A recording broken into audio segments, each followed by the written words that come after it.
The Simply Successful program offers stress management tools for the lifespan, so small children, adolescents, or adults can be simply successful. Hello, I'm Deb Timmerman. And I'm Beth Tuttle. Welcome to the Simply Successful program. We teach stress management skills that build resilient kids And create successful families and thriving communities. Today our guest is Paula Jauch. Paula is a motivational speaker and trauma survivor. Welcome, Paula. Hello. Thanks for having me. What led you on the path to become a motivational speaker? Oh, that's a big question. Well, what led me on the path to be a motivational speaker is I felt led to share my story of suffering from trauma, because as a young kid, I had no clue what was wrong with me. But I remember when I graduated from high school and when I started to go out into the real world and try to get a job, that feelings of there's something wrong with me, but I don't know what it is, just got stronger and stronger. Can you share a little bit about your story as a kid and what happened to you? Absolutely.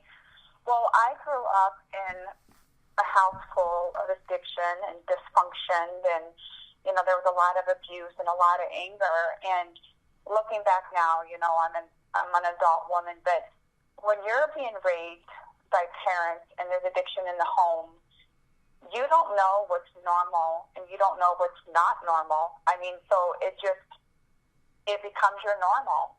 And when things got scary for me as a child, in order to protect myself, I just learned to shut down. That helped me to survive when my dad would come home, from being drunk, and he was a raging alcoholic. He had a lot of anger, and that's pretty much how he parented all of us children. It was just to put fear in us, and there was also physical abuse as well. And the older that I got, like 5 and 6, and the age 7 and 8, I became a pro at literally completely shutting down, where I no longer would hear the screaming and the noise, and I could no longer feel the pain. And looking back now, I honestly feel that was maybe a gift for me that helped me protect myself from what was going to come next. Did any of your teachers have any idea what you were dealing with at home? You know what? I don't think that they did at all. I was more just, the kid that couldn't learn is what I was labeled. I was put into special classes. By the time I got hit middle school, I started getting special ed labels, like put in special reading classes. And for me, it was really like the third grade. When I would sit in my class in the third grade and I would look at the teacher, I can remember this very clearly, but as I looked around, it was just like a motion of people walking around and the teacher standing up there teaching, and all I could hear was wah, wah, wah, wah, wah. And by this time, I'm 8 years old, but I had got so good at blocking out the world around me that it just followed me everywhere that I went. And so when it was time to take tests or to do schoolwork, I had no clue what I was doing because I wasn't absorbing any of the information that was taught to me.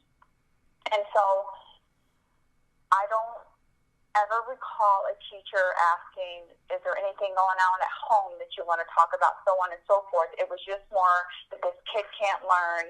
Let's try to, get them in special classes, so on and so forth. But, now that I understand that it was trauma, you can't help a kid learn when they're still suffering from trauma and they're still going home to the things that are causing the trauma, because my brain is still surviving. It's still shut down.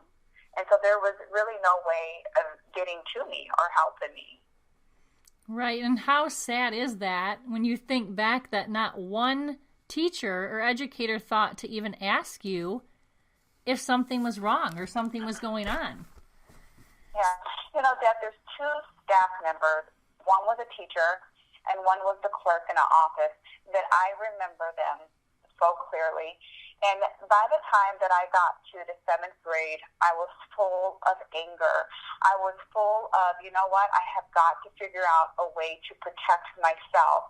And so, I'm not proud of this, but I had a lot of anger inside of me, and I became a fighter. And so by the time I was in the 7th grade, they could not keep me in school. And I remember one time getting in a really big fight, and it took a lot of teachers to break it up because I was so full of anger, and I just couldn't contain myself because I had no idea at the time what was going on, but I had snapped. Something inside of me said, I can't take this anymore. Nobody's going to mess with me. And I remember somebody just bumping into me in the hallway, and I let loose on them. And it took about 6 teachers to get me off of this other student. And like I said, it's nothing that I'm proud of, but I think it's so important for educators and other people to hear this, that when kids have stuff so bottled up inside of them that they can't express, they're going to act out in different ways. But I remember when I got sent to the office, and I was kind of supposed to sit there and wait to see the principal or the dean, and it was like the secretary in the office, and she called me into her office, and she just said, how are you? What's going on? And she just talked to me in a way like, I want you to know I have a feeling that something else is going on, but I also want you to know that I care. And I think all she did was give me a piece of candy off her desk. And from a child that comes from having nothing, a child that has never been given attention, and you're still going to love me and talk to me after what I just did and give me that piece of candy. But guess what? Guess who I could not wait to see every day because she gave me some positive attention and some positive energy. And it was her. And that was in the 7th grade, 8th grade, and 9th grade. Yeah, so she left a big impact on your life. So you think back that maybe if other teachers when you were younger would have taken the time to do this, do you feel things could have turned out differently? I do, absolutely. And also, by the time that I hit my freshman year, I got kicked out of school. I got pregnant when I was 15 years old, my freshman year. By this time, my father had went to prison for attempted murder, and my mom was deep within her addiction. And so pretty much I was raising myself, going home to a house that was empty with no food. And I remember getting pregnant in the 9th grade, but I was still getting in a lot of trouble. I got kicked out, and it was kind of, as it started, this kid can't learn. She's a lost cause. We're going to go ahead and send her to the behavior school. This is kind of where we dump all those kids in the alternative ed school. They're not going to go anywhere. And I got pregnant again my senior year. And I should graduate in June, but I was due in March. And this teacher by the name of Charlotte Ricketts, I'll never forget her name, even though I don't have a good memory, she pulled me to the side and started talking to me about my future. But she bought me a picture frame because I was pregnant with a girl, and I had a boy that was going to school with me in the daycare. And she bought me a picture frame for my son and my daughter. And she says, let's look what it would take, the help that you would need to actually graduate. Let's look at your options, so on and so forth. And she helped me all the way through of getting like a tutor and taking night classes and getting my credits caught up, but also getting me into a program that I would have all my credits by March and still walk at June with both of my children. And back then in high school, I didn't understand I was dealing with trauma. I didn't understand that all the self-destructive behaviors like cutting and eating disorder, I didn't understand that all of that was from trauma.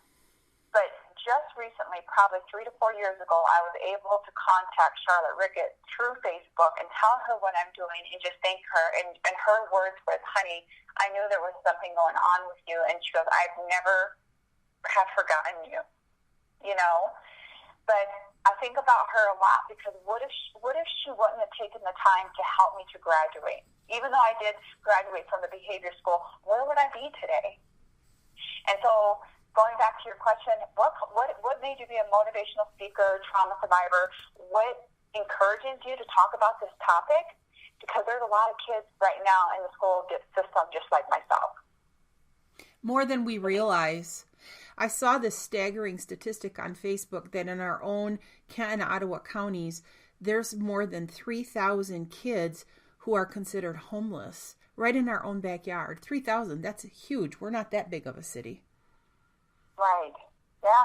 I mean, we see it all the time when I go speak at different places. I mean, young kids just come up and share stories with me that I don't want to get too in detail on the radio, but or on this podcast. But one time I was speaking at a place, and this young girl comes and shares her story with me, going back and forth from mom to dad, and they're both addicts, and they're divorced, and the mom's homeless, and they're living in a shelter with the mom, and the 8-year-old brother tried to commit suicide because he's tired of being homeless. I mean, at 8 years old. Yes. You know, and that's a perfect example of somebody in trauma not understanding, what's going on, not having the resources to get through it, Yeah, so you said sorry, go ahead. I would just want to say this. I really believe that it takes just that one caring adult to spend time with these kids and learn how to identify the child that's like shut down or shrinking back, or the child that may look hungry, or, the clothes may be dirty. Just take time to talk to them. Yeah, so you mentioned you go into schools and talk to these kids and educators. What is your main goal? Like, what would you like to see change in schools to help kids with trauma? Well, for one is to be able to identify that this child may be going through something at home. And second, it's not about when a child is suffering with trauma, you cannot say, open your book and get to reading. That day, that kid may just need to go in a corner, like where it's quiet, and maybe just be able to rest because they didn't get sleep at night because they were in a homeless shelter, or the parents were fighting because of addiction. That kid that day may just need a warm meal, some food in their stomach. So to not just so push, education is important, but you can't always push education on children who are suffering with trauma. We got to get them some help first. I'm just sorting through all of these things that you're saying. The problems, they're real. They're here. They're in our own community. It's right beneath our nose. And sometimes we just get caught up in all of our own stuff and what's going on around us, and preparing a child to test. We really don't look beyond that child. Instead of saying what's wrong with you, we really need to ask the question, what's happened to you? What's below this? I agree. So to keep it simple, and what I have to say today is if we could just really care about these students, Paula, thank you for sharing your story. Thank you for being a person who cares. If our listeners want to contact you or find out more information about speaking engagements, where would they go? It's paulajauch.com, and I'll go ahead and spell that. It's PaulaJauch.com, and I'll spell the last name again, JAUCH.com. And you can also contact me on social media through Facebook and Instagram. And I would love to come speak at, your school or church or wherever it would be helpful for your audience to understand more on how trauma and addiction is affecting our children and the community. Thank you so much, Paula, for joining us today. We offer stress management tools on our website at simplysuccessfulprogram.com. Again, that's simplysuccessfulprogram.com. Thanks for joining us today.